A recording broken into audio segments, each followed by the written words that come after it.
EA Sports Network's NFL Quick Highlights are presented by Vapid Motor Company. Buy a Vapid today.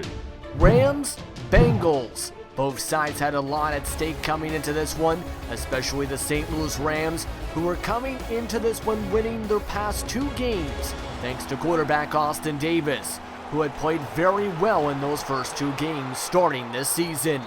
And the Rams would start off by having Davis pass the ball on 3rd and 7 for an 11-yard reception. Then later on the drive, though, Davis would try and throw it deep, and it would get almost picked off going to Jared Cook.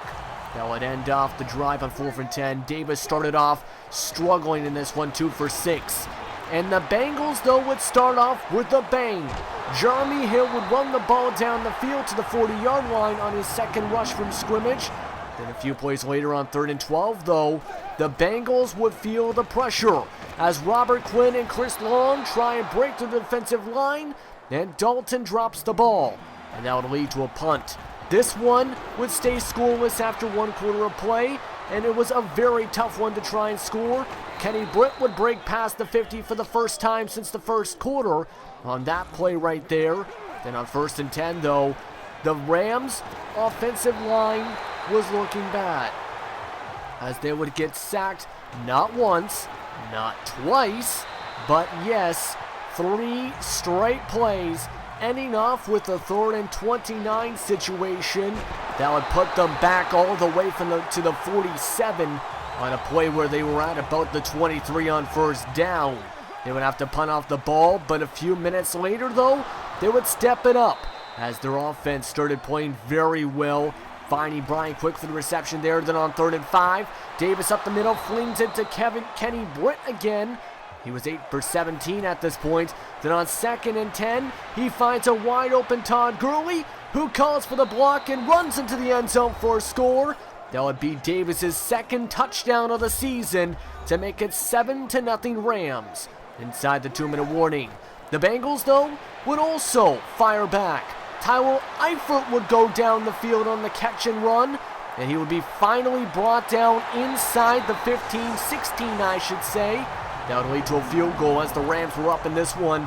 7-3 was the halftime score. It was a very defensive matchup in the first half.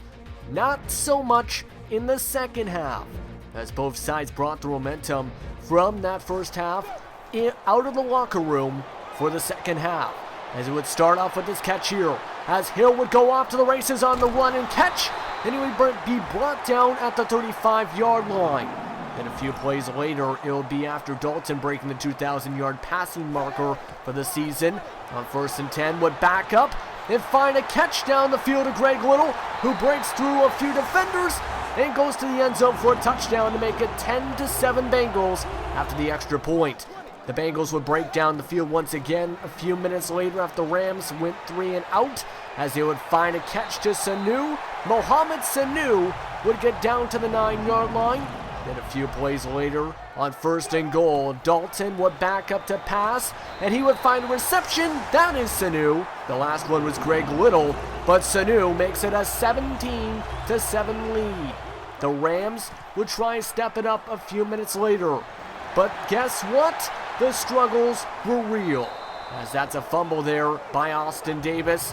That'll bring them down for 2nd and 24. Then on 3rd and 24, they would try and pass the ball down the field and would almost get picked off on the tip pass going to Stedman Bailey, as that would end things off in the 3rd quarter.